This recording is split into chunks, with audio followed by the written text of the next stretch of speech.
Kindern hat es immer Probleme gegeben, wenn das Kind mit den jeweiligen Lehrern nicht gut zurechtgekommen ist. Und umgedreht waren immense Leistungssteigerungen möglich, wenn das Verhältnis zwischen Lehrern und Schülern gut war.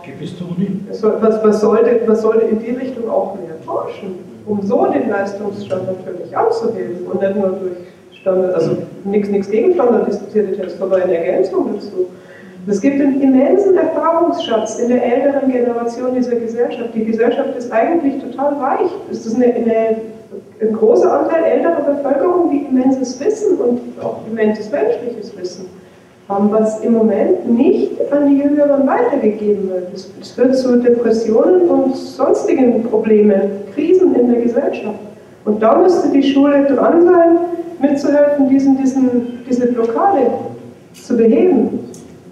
Also, nicht statt Wissen zu vermitteln, sondern in Ergänzung. Und es ist wahrscheinlich ein Problem, da die Schule schon sehr lange nach den starren Notensystemen arbeitet, dass natürlich die Erwachsenen in diesen Systemen groß geworden sind und es braucht ganz schön Mut, da mal anders vorzugehen. Wir müssen auch, also um das Bildungswesen zu ändern, muss bestimmt auch im Erwachsenenbereich viel passieren.